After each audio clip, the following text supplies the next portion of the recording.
मुझे तलाक नहीं चाहिए। पत्नी ने ना जाने क्या किया था कि पति ने उसे एक के बाद एक कई थप्पड़ जड़ दिए।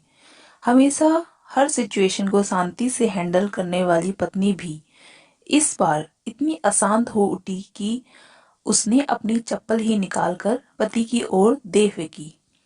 चप्पल पति के बालों को छूते हुए निकल गई।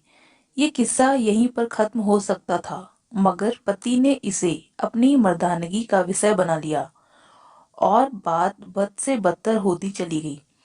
रिश्तेदारों ने भी आग में घी का काम किया। किसी ने कहा, जो औरत अपने पति को चप्पल से मार सकती है वो ना ही तो वफादार हो सकती है और ना ही पतिव्रता। ऐसी औरत परिवार ही नहीं पूरे समाज पर कलंक की तरह है। बीवी के पक्ष वाले कहाँ पीछे रहने वाले थे। किसी ने कहा, 21वीं सदी में भी जो स्त्री के साथ मारपीट करते हैं उन्हें तो जेल भेज देना चाहिए। तो कोई कहता है, जरूर उसको कोई और पसंद आ गई होगी, इसीलिए अब पत्नी से मारपीट करने लगा है। बात कोर्ट तक पहुंच गई। दोनों पक्षों ने एक दूसरे के खिलाफ केस फाइल कर दिया। पति ने चरित्रहीन होने का तो पत्नी ने दहेज और शारीरिक उत्पीड़न का आरोप लगाया। 2 वर्षों से अधिक समय के लिए केस चला था। इन 2 वर्षों के दौरान दोनों पति पत्नी अलग अलग रहे थे। इन 2 वर्षों के दौरान दोनों पक्षों के समर्थकों की संख्या कम हो गई थी। पहले जहां दोनों पक्षों में समर्थकों का समूह होता था, अब गिने चुने लोग रह गए थे। पति और पत्नी दोनों की आर्थिक स्थिति भी इस समय के दौरान नीचे गिर चुकी थी। जिन्हें वो अपना शुभ चिंतक समझ रहे थे, पैसों की बात आते ही उन्होंने भी अपना पलड़ा झाड़ लिया था। अगर कोई देने को राजी भी हुआ तो मोटे ब्याज की शर्त पर। आखिरकार वही हुआ जो सब चाहते थे, डाइवोर्स। हर कोई खुश था। दोनों पक्षों के रिश्तेदार, उनके माता पिता और दोनों के वकील। लेकिन 5 साल की सुखद शादी और एक सुंदर बेटी होने के बाद मिले इस डाइवोर्स से पत्नी मूक थी और पति शांत। शायद ये एक इत्तेफाक ही था कि इस खुशी को मनाने के लिए दोनों पक्ष के लोग एक ही चाय की टपरी पर बैठे, आमने सामने। इत्तेफाक इसलिए क्योंकि ज्यादातर लोग जो एक दूसरे के विरोध पक्ष को सपोर्ट कर रहे थे, वे एक दूसरे को अच्छे से जानते भी नहीं थे। पति पत्नी भी इन सभी से दूर एक दूसरे के सामने मेज पर बैठे। पत्नी ने पति से कहा, अब तो खुश होगे ना, तुम्हारे मन की जो हुई है मुबारक हो। तुम भी तो आज जीत गई हो। मुझसे तलाक तो तुम्हें भी मिल गया है। Congratulation to you too. पति ने कहा। तलाक को तुम जीत का प्रतीक समझते हो? पत्नी ने पूछा। पति चुप रहा। थोड़ी देर की शांति के बाद पति ने कहा, मुझे तुम्हें 5 लाख रुपए अभी और हर महीने 8,000 देने का आदेश है।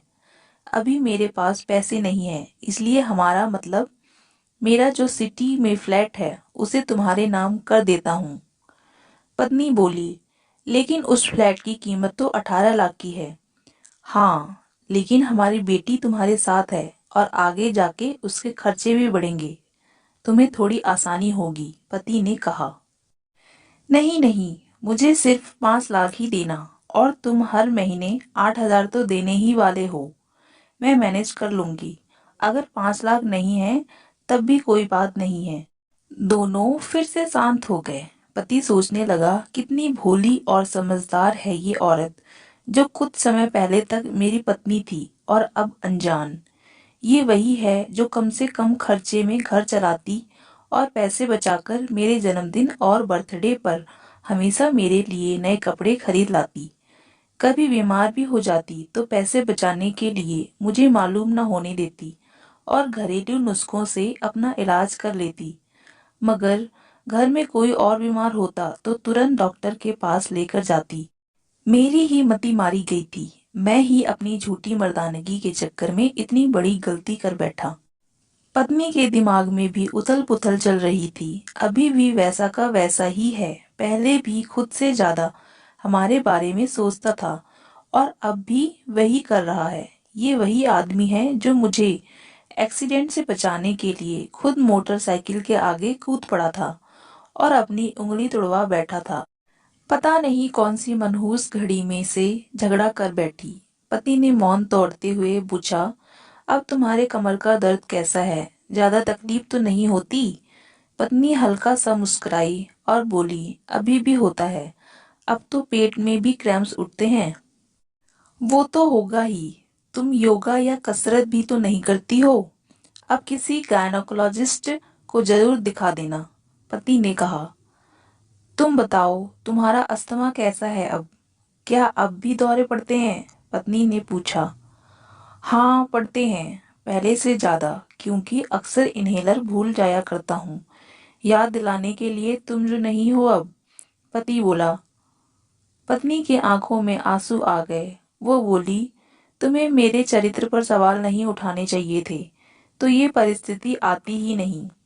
हाँ, मैं जानता हूँ, तुम बहुत अच्छी हो। मुझसे गलती हो गई, बहुत बड़ी गलती। मैं लोगों के बहकावे में आ गया था, पति बोला। तुमने भी तो मुझ पर दहेज का इल्जाम लगाया था, वो बोला। गलत था, और इस बात का मुझे भी पछतावा हुआ, पत्नी ने कहा। पति कुछ कहना चाह रहा था, लेकिन हिचकिचा रहा था। पत्नी ने पूछा, कुछ कहना चाहते हो?